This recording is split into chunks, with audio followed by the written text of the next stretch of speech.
মানে আমি তোমায় সকাল সকাল কোন অলক্ষণে কথা বললাম রানী? আমি তো কিছুই বুঝতে পারছি না। বললেন না, অলক্ষণে কথা বললেন না। ভুলে যাবেন না, আমি আপনার রানী, এই কৃষ্ণনগরের রানী। আমি তো তোমায় একটু কোনো কথা নয়, হ্যাঁ? নিজের কাজ নিজে করুন, বুঝলেন? অন্দরমহলে আমার অনেক কাজ আছে। নিজের কাজ নিজে করব? আমি তোমার স্বামী, আমি তোমার কাছে এইটুকু আবদার করতে পারি না? হ্যাঁ,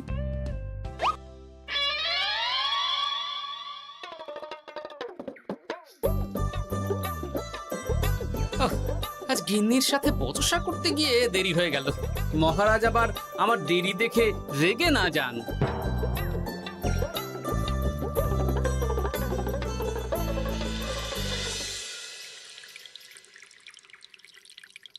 হ্যাঁ, তুমি কথাটা খুব একটা মন্দ বলনি মন্ত্রী। এতে রাজ্যবাসীরও উপকার হবে, আর রাজকোষেরও খুব একটা চাপ পড়বে না। তাহলে মহারাজ সব ঘরে ঘরে এই বার্তা পৌঁছে দিই। কি এত বড় সাহস তোমার? আমার মুখে মুখে কথা বলছো? যাও, বেরিয়ে যাও বলছি আমার চোখের সামনে থেকে। তোমায় আর দেখতে চাই না। আমি আবার কি বললাম মহারাজ? কি বললে মানে? কি বলতে বাকি রাখলে শুনি? বলছিলাম কি, অপরাধ নেবেন না মহারাজ, সেনাপতি তো। চুপ, একদম চুপ। আমি মরছি নিজের জ্বালায়, আর তুমি ওই ভুল ভাল বলে আমার মাথা বিগড়ে দিতে চাইছো? মহারাজ রেগে আগুন, এই ছিলেন ঠান্ডা, এই তো মুখে হাসি ছিল, এখন হাতে ডান্ডা। কি বললে কবি? তুমি আমায় অপমান করলে? যাও, এক্ষুনি তোমরা সবাই দূর হয়ে যাও আমার সামনে থেকে। কাউকে চাই না আমি। এই মুহূর্তে রাজসভা আমি শূন্য দেখতে চাই, না হলে আজ সব কটার গর্দান নেব আমি। যাও বলছি।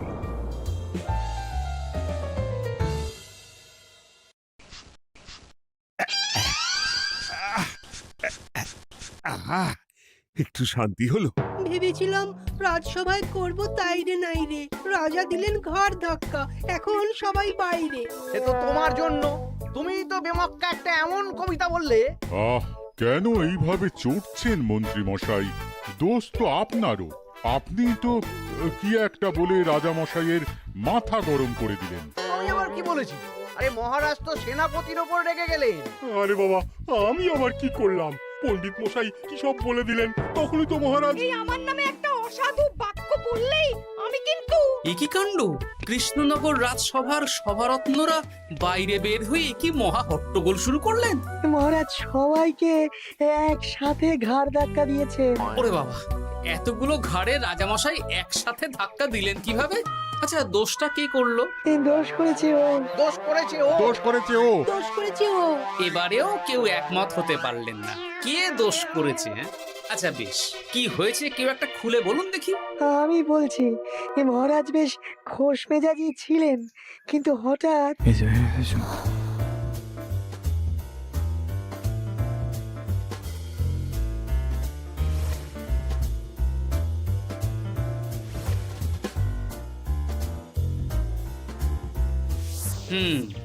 এই কাণ্ড! এ তো ভারী অদ্ভুত রোগ মনে হচ্ছে। মহারাজের আচমকা মাথায় রক্ত চড়ে গেল নাকি? হ্যাঁ, মহারাজ আপনাদের রাজসভায় ডেকেছেন। ওরে বাবা না, যাবো না গো আমি, আমার কাছে আমার প্রাণ সবচেয়ে দামি। আমিও যাব না, নির্ঘাত মহারাজ গর্দান নিতেই ডাকছেন। আমিও যাব না গোপাল, আমারও প্রাণের বড় মায়া। আচ্ছা, এটা কি কোনো কথা হলো? হ্যাঁ, প্রাণের মায়া কার নেই বলুন তো? আর মহারাজ যে গর্দান নিতেই ডাকছেন তার কি কোনো মানে আছে? অন্য কারণও তো হতে পারে। তুমি কি করে বুঝলে? হ্যাঁ, বুঝতে পারিনি, তবে আন্দাজ করেছি। তোমাদের কথাতেই শুনলাম মহারাজ খোশ মেজাজেই ছিলেন, সহসা রেগে গেছেন। আবার যে সহসা খোশ মেজাজেই ফেরেননি, তাই কি বলা যায়? এটা তুমি বলনি তো মন্দ। চলো সবে ফিরিয়ে আনি রাজসভার ছন্দ। আরে গোপাল, এসো এসো এসো। তা এত দেরি করলে কেন?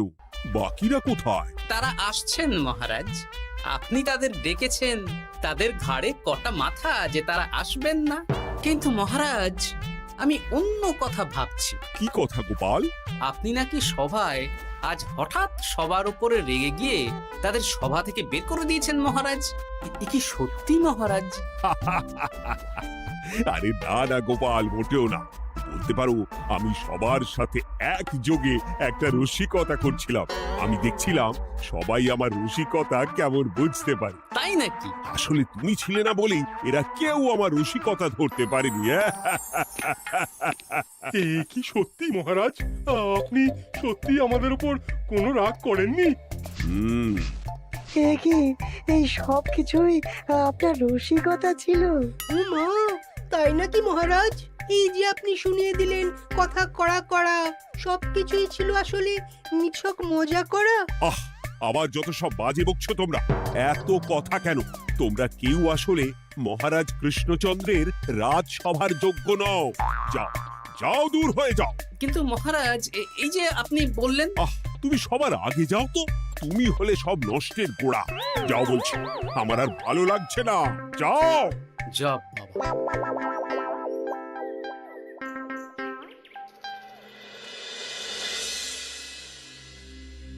কি বুঝছেন? না না না, আমি তো সবই ঠিক দেখছি রানীমা। হ্যাঁ, এটা ঠিক যে নারীর গতি কিঞ্চিত চঞ্চল বটে, তবে তা তো হতেই পারে। বাকি সবটাই ঠিকই আছে। তাহলে এমন হচ্ছে কেন? মহারাজ এইভাবে যখন তখন রেগে যাচ্ছেন কেন? আজ শুনলাম আপনাদের সভা থেকে দুবার বের করে দিয়েছেন, আবার ফিরিয়ে এনেছেন। হুম হুম হুম। আমি ওষুধ পাঠিয়ে দিচ্ছি, আর মহারাজের কিঞ্চিত বিশ্রামের দরকার। হ্যাঁ, তোমার মাথা আর আমার মুন্ডু।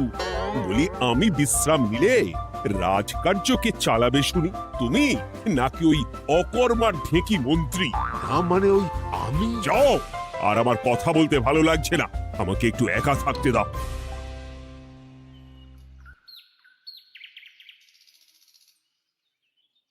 ব্যাপারটা কি বুঝলে গোপাল?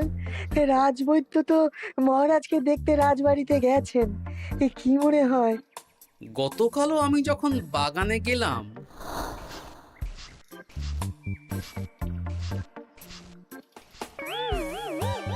গোপাল, তোমার কি মনে হয় মহারাজকে কোন রোগে ধরেছে? এই রেগে যাচ্ছেন, আবার এই মাথা ঠান্ডা হয়ে গিয়ে ডেকে পাঠাচ্ছেন। আমি বলি কি গোপাল, তখন সবার সামনে বলিনি বটে, তবে এখন তোমার সামনে স্বীকার করতে বাধা নেই। কি কথা বিজ্ঞানী? মহারাজের এই রাগের কারণ হয়তো আমি। আমার মনে হয় আমার দোষেই উনি এরকম বারবার রেগে যাচ্ছেন। কেন?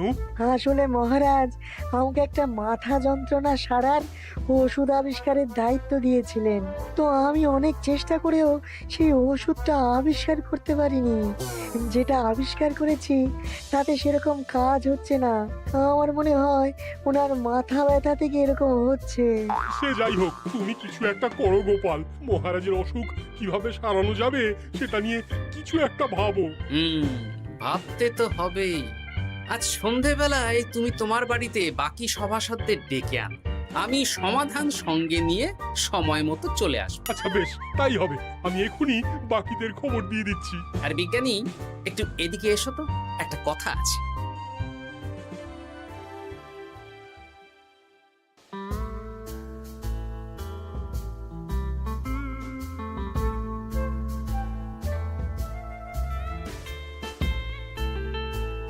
গো, বলি এইভাবে ঘুরলে কি মহারাজের ব্যামো সেরে যাবে? তা সারবে না। তার চেয়ে এক কাজ করি, কিছুটা আলু আর ছোলা সেদ্ধ করেছি, তার সাথে নুন, লঙ্কার গুঁড়ো আর লেবু দিয়ে মেখে আলু কাবলি বানিয়ে দিই, কি বলো? হ্যাঁ, দাও দাও দাও, মন্দ হয় না। মহারাজের মন উচ্চাটন। তার কি কারণ? মাঝে মাঝে আসছেন আর মহারাজ রেগে আগুন হয়ে যাচ্ছেন, আবার যেই সে ব্যামো ঠিক হয়ে যাচ্ছে মহারাজ সেই আগের মতন। তার উপর আবার সভাসদেরা মনে করছে তাদেরও কোনো দোষ আছে। তাহলে দুয়ে দুয়ে চার করতে হবে, কিন্তু কিভাবে কিভাবে কিভাবে? এই নাও। আলু কাবলি খেয়ে পেট ঠান্ডা করে নাও দেখি। হ্যাঁ, বেশ কিছুদিন আগে বিজ্ঞানী লেবুর রসের জাদুর কথাই তো বলছিল। আচ্ছা গিন্নি, তুমি তোমার বিয়ের সময় তোমার বাবার মুদির দোকানের একটা কাঠের ছোট বাক্স পেয়েছিলে না, যাতে শ্বশুর মশাই মোহর রাখতেন? উমা, সে বাক্স তো ঝুলকালি মেখে আছে গো, তা দিয়ে তোমার কি হবে? ঝুলকালি লেগেছে? বাবা বাবা বাবা, তাতে তো আমার কাজ আরো ভালো হবে। যাও যাও যাও, নিয়ে এসো দেখি। আমি ততক্ষণে বেশ খানিকটা অদৃশ্য কালি বানিয়ে ফেলি। না না, আমি তো বলছি মহারাজের কোনো রোগ নেই, সামান্য উদ্বেগ ছাড়া আর কোনো সমস্যাই নেই মহারাজের। তাহলে মহারাজ আমাদের এই তুর্কি নাচন কেন নাচাচ্ছেন শুনি, মস্করা করে? তাই তো উত্তর জানা চাই তো। আর এই যে এত জরুরি তলব পাঠিয়ে গোপাল আমাদের ডেকে পাঠালো, তার তো টিকিরও দেখা নেই। গোপাল কি করবে শুনি? যে রোগ আদপেই নেই সেই রোগ কিনা ওই গোপাল ছাড়াবে? আমার তো বিশ্বাসই হয় না। বিশ্বাসে মিলায় বস্তু, তর্কে বহু দূর, তাই না মন্ত্রী মশাই? পেলে গোপাল, মহারাজের রোগ সারাবার কোনো উপায় পেলে? আচ্ছা গোপাল, রাজবৈদ্য বলেছেন মহারাজের কোনোই অসুখ নেই, তা তুমি কি সারাবে শুনি? হ্যাঁ, রোগ হয়তো রাজবৈদ্য মশাই ধরতে পারেননি, কিন্তু কিছু তো আছেই যার জন্য মহারাজ এমন আচরণ করছেন, তাই না? তা তুমি বলো না মহারাজ এমন কেন করছেন, আর কি তার সমাধান? এক এক করে বলি। আমি ভেবে দেখলাম এর জন্য আমরাই দায়ী। বলো কি? আমরা সবাই কোনো না কোনো সময়ই মহারাজের রাগের কারণ হয়েছি, তাকে আঘাত দিয়েছি, বিষণ্ণ করেছি। ইচ্ছে করে করিনি হয়তো, কিন্তু করেছি। আর মহারাজ সেই সব কথা বুকে চাপা দিয়ে রেখেছেন। তুমি বলতে চাইছো অতীতে সেই সব ভুলের কারণেই মহারাজ এমন করছেন? আমার তো তাই মনে হয় সেনাপতি। আচ্ছা আচ্ছা, তর্কের খাতিরে যদি তাই ধরে নি, তাহলে এখন আমাদের কি করণীয়? আমরা তো কাল যন্ত্রে চেপে অতীতে ফিরে যেতে পারবো না যে সেই সব ভুলগুলো শুধরে দেব। তা হয়তো হবে না, কিন্তু কিংকর্তব্য বিমূঢ় বাবার আদেশ যদি মানি, তাহলে এই সমস্যার সমাধান সম্ভব মন্ত্রী মশাই। কি বললে? ত্রিকালজ্ঞ বাবা কিংকর্তব্য বিমূঢ়, সে আবার কি গোপাল? আছেন একজন জ্ঞানী ব্যক্তি, আমার খুব পরিচিত। তার দেওয়া একটা উপদেশ আমার জানা আছে। আমার বিশ্বাস তাতে মহারাজের এই সমস্যার সমাধান হয়ে যাবে। কি করে শুনি? এই কালি হলো অদৃশ্য কালি। কলম দিয়ে অদৃশ্য কালিতে কাগজের উপর লিখতে হবে। কি লিখতে হবে? লিখতে হবে যে মহারাজের সাথে অতি সাম্প্রতিককালে আমরা যা যা অন্যায় করেছি তাই লিখতে হবে। কোনো মিথ্যে কথা লেখা যাবে না। তবে চিন্তা নেই, অদৃশ্য কালি, ফলে কেউ কারো লেখা পড়তে পারবে না। এইবার এই কাগজ ভাঁজ করে ফেলে দিতে হবে এই বাক্সে। বাক্সে তালা, তার চাবি থাকবে মন্ত্রী মশাইয়ের কাছে। আবার আমার কাছে কেন? পরে যাতে কোনো সন্দেহ না করেন, যা সন্দেহবাতিক মৌন আপনার। বললে এইবার এই বাক্স সারা রাত নদীর ধারে বটতলায় পড়ে থাকবে, চাঁদের আলো পান করবে। তারপর সকালে আমরা সবার সামনে এই বাক্স ফেলে দেব নদীর জলে। সবার অন্যায় সারা রাত চাঁদের আলো পান করে শুদ্ধ হয়ে ভেসে যাবে নদীর জলে। ব্যাস ব্যাস, আমরা সবাই পাপ মুক্ত হয়ে যাব। একদম সবাই শুদ্ধ হয়ে যাব, আর মহারাজের ব্যামো সেরে যাবে। কিন্তু তুমি কোনো চালাকি করছো না তো গোপাল? অদৃশ্য কালিতে লেখার সাথে আমি আর কোন চালাকি করব মন্ত্রী মশাই? দেখুন, আমি একটা কাগজে লিখছি। কি কিছু বোঝা যাচ্ছে? সত্যি তো কিছু বোঝা যাচ্ছে না যে আদৌ কিছু লেখা হয়েছে কি হয়নি। তাহলে লেখা শুরু করা যাক। এক এক করে লিখুন আর কাগজ ভাঁজ করে বাক্সে ভরে দিন। আর হ্যাঁ, একদম মিথ্যে কথা লিখবেন না, তাহলে কিন্তু লেখাগুলো অদৃশ্য থাকবে না, ফুটে উঠবে। আচ্ছা গোপাল, বুঝেছি। কলম কালি মন, লেখে 3 জন। মিথ্যে কথা লিখে দিলেই ঘটবে অঘটন। আমি বাক্সটা নদীর পাড়ে সঠিক জায়গায় রেখে আসব। তারপর কাল সকালে সবাই মিলে এই বাক্স ফেলে দেব নদীর জল। ঠিক আছে?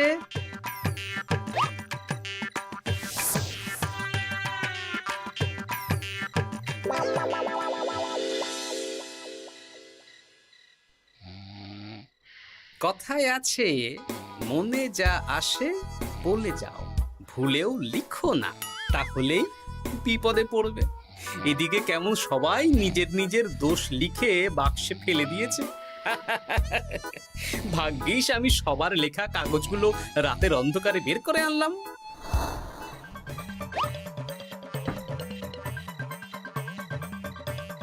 এইবার এই কাগজগুলো ঢুকিয়ে দিলেই কেল্লা ফতে। এখন সবার পাপের স্বীকারোক্তি আমার হাতের মুঠোয়।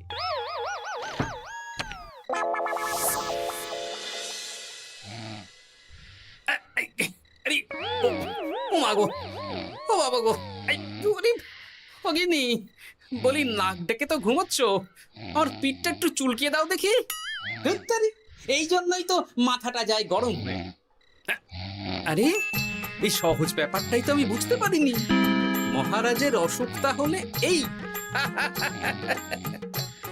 যাক, এই রাতের বেলাতেই একসাথে একটা ঢিল পেয়ে গেছি। এক ঢিলে মারবো দুই পাখি। রাজার অসুখও সারবে, আবার সব কটা পাজি শায়েস্তাও হবে। হ্যাঁ,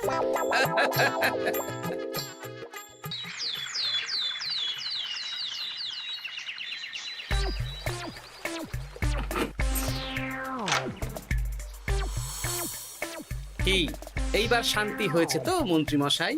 যেমন অদৃশ্য লেখা ছিল সেরকমই আছে তো? কিন্তু এতে কি মহারাজের রোগ সেরে যাবে? যাবে না মানে? মনে করুন সেরে গেছে।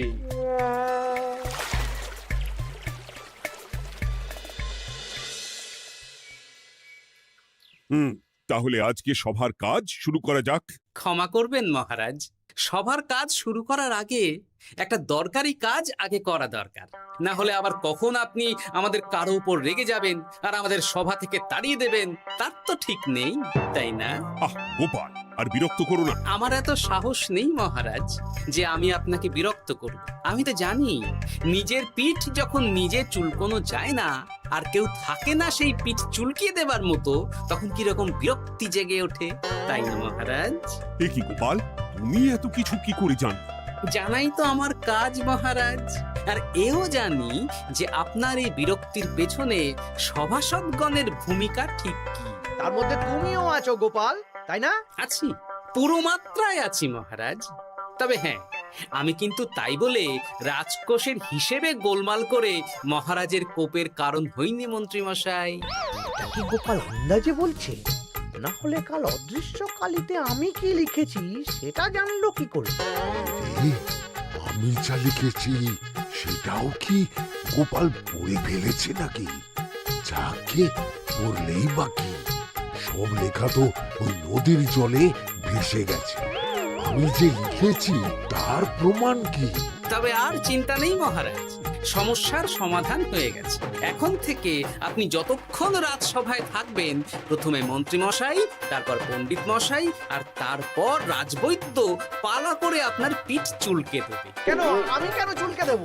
না দিলে যে আপনার কপালে অনেক বড় শাস্তি ঝুলছে মন্ত্রী মশাই।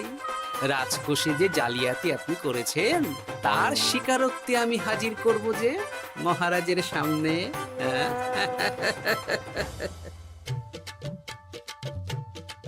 এই নিন মহারাজ, মন্ত্রী মশাইয়ের পাপের স্বীকারোক্তি।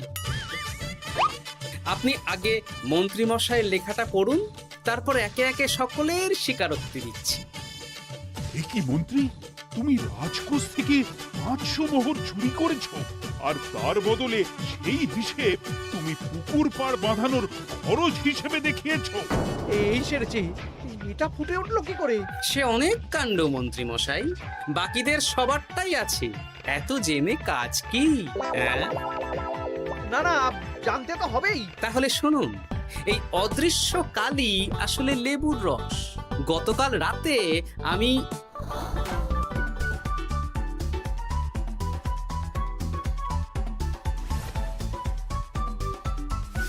এবার লেবুর রসে অদৃশ্য লেখা কেন বা কিভাবে ফুটে উঠলো সেটা বিজ্ঞানী বোঝাবে। লেবুর রসে লেখা আগুনের তাপে ধরলে ফুটে ওঠে, কারণ লেবুর রসে থাকা অম্ল কাগজের সাথে থাকা শ্বেতসারের সাথে বিক্রিয়া করে এবং তাপ পেলে সেই বিক্রিয়া দ্রুত হয়ে কাগজের শ্বেতসার রাসায়নিকভাবে পরিবর্তিত হয়ে গাঢ় রং ধারণ করে। অনেক দিন আগে বিজ্ঞানীর কাছে ব্যাপারটা জেনেছিলাম, আজ কাজে করে দেখালাম। এবার মন্ত্রীমশাই দেখুন, মহারাজের সেবা করা ভালো না তার বদলে চাবুক খাওয়া ভালো।